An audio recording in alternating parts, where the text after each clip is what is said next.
Information discussed in this podcast may be sensitive in nature to some listeners. Listener discretion is advised.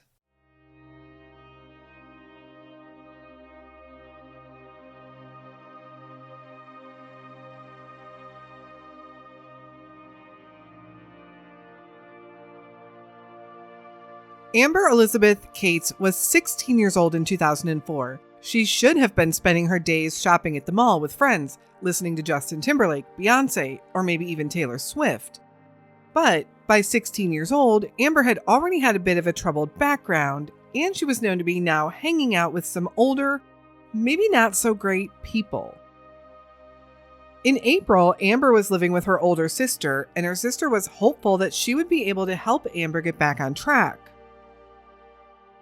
That April, Amber planned to visit some relatives for spring break. Her sister knew this. This was the plan. So on April 11th, 2004, she took Amber to their mother's house and dropped her off. That afternoon, a man, a friend, or maybe even a boyfriend, picked her up and left.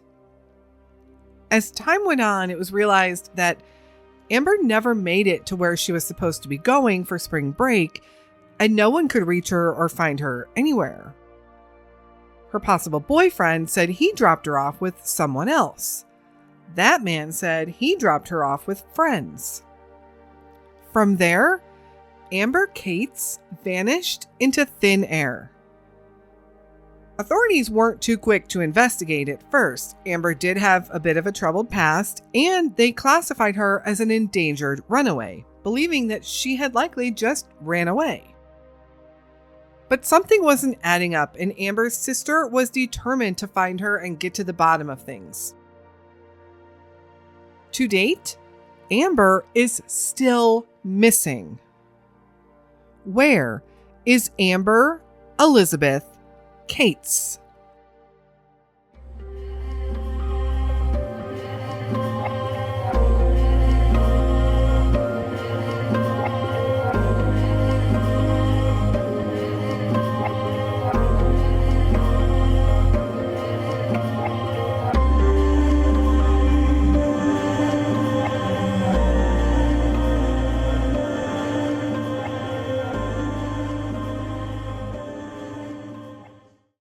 Hello, and welcome back to the Where Are They podcast and another unsolved missing persons story.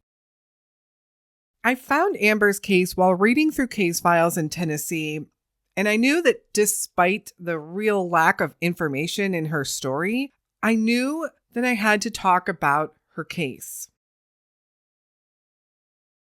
We don't have a whole lot of information on Amber's childhood. And while there has been some speculation about what that entailed, that's all it seems to be is wild speculation. So for the sake of telling Amber's story, we are going to start in 2004 with what we do know instead of possibly spreading more untruths or rumors. In 2004, we know that Amber was living with her older sister, Brenda, who was serving as Amber's legal guardian. Brenda and Amber's father had passed away, and Brenda had promised her dad that she would look out for Amber and take care of her. This was one of his dying wishes, and Brenda was going to honor that. Amber was 16 years old at the time, and she had been spreading her wings, possibly getting involved with a troubled crowd. But Brenda was hopeful that Amber would get back on track soon. She knew her sister was a good person. She had a good heart, and they could get Amber back to where she needed to be. And by all accounts, Amber seemed to be doing well and possibly heading in the right direction. In April of 2004, Amber planned on spending her spring break that year with relatives. On April 11th, Brenda drove Amber, who didn't yet have her driver's license or a car, to her mother's house where she dropped her off. That afternoon, Amber's friend James pulled up in his gold Mazda and picked Amber up. It would be a few days before Amber would be reported missing. She had never shown up at the relative's house as planned, and no one could find her. Authorities, knowing that Amber had a history, labeled her as an endangered runaway, and they weren't too quick to jump on her case or investigate or even search for Amber. But her family was not going to sit by. This time was different. There was no reason for Amber to take off. There was no reason for her to cut off communication with the family. And there was no reason for Amber to be out of touch at all. Something was very wrong. Her family began retracing her steps. They learned that James had picked her up at her mother's house. James told them he dropped her off with another man, a man named Ronald, and they were supposed to be going over to the Waffle House. Now, it would be some time before this Ronald was finally tracked down, and when he was, it would be the authorities that found him locked up in an Alabama prison. Ronald told law enforcement that, yeah, he did get Amber that day, and he dropped her off with friends at a garage that they were all known to hang out at. And that was the last time he saw her. From there, the trail seems to go cold. Detectives did confirm that the last confirmed sighting of Amber was at a construction site office with her friends, possibly that garage where Ronald said that he had dropped her off at. So law enforcement eventually did bring cadaver and scent working dogs to search that area, but nothing was uncovered. The FBI eventually was brought in, and a $25,000 reward was offered for information leading to finding Amber.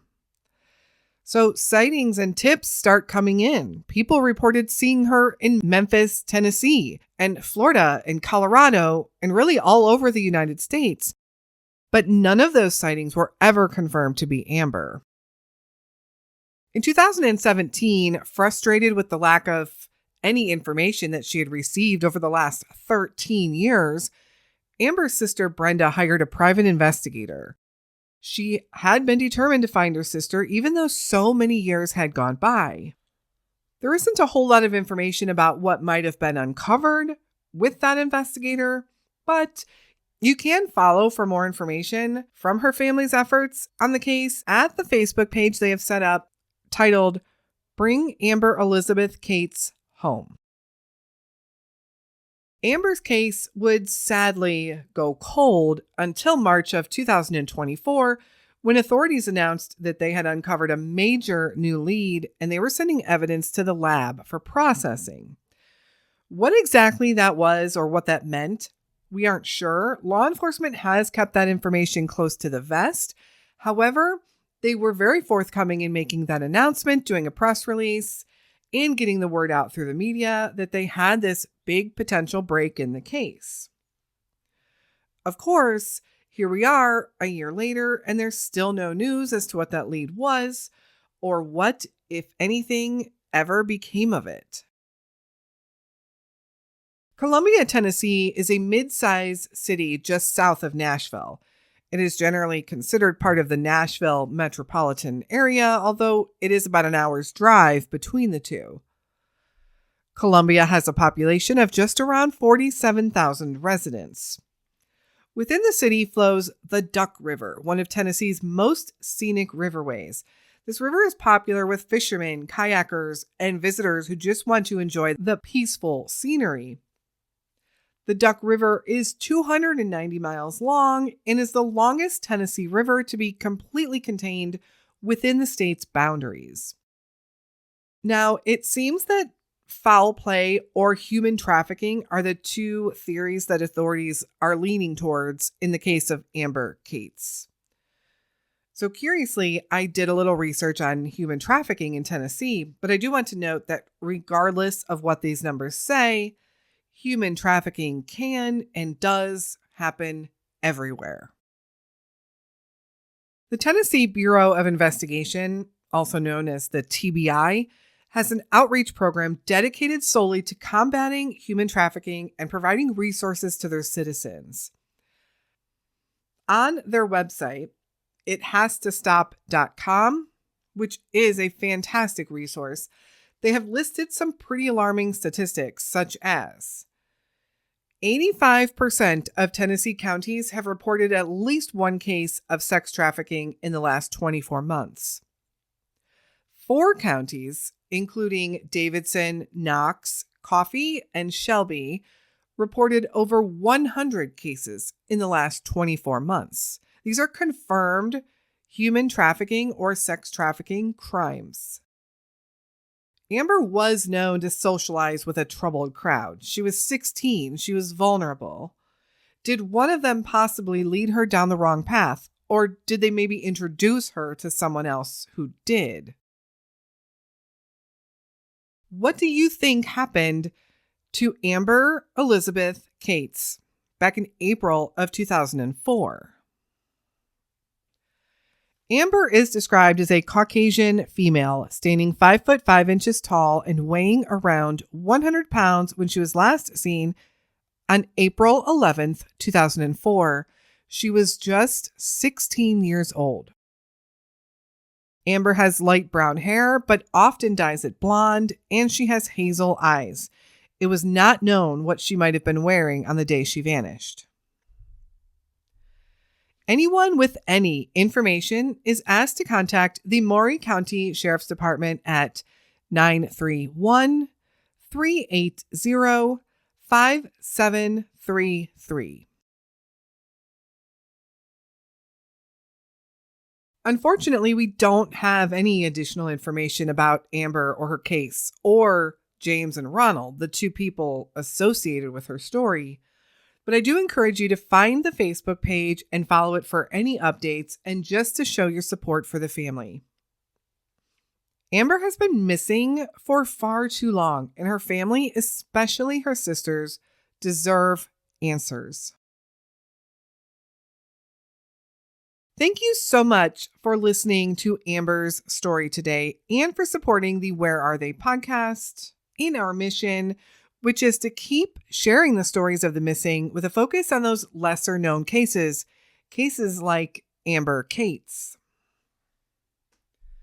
You can find the Where Are They podcast over on all the socials. The links will be in the show notes, or you can always search for the Where Are They podcast. We will try and post updates on any of the cases we cover as they come in. Emails are welcome anytime as well. You can reach me at canwefindthem@gmail.com. Thank you again so much for tuning in today. We couldn't keep bringing you these stories without your support. So many of these cases are just waiting for that one tip. And there is possibly just one person out there that may have that missing puzzle piece. We will be back again very soon with another unsolved missing persons story. And until then, stay safe and hug your loved ones.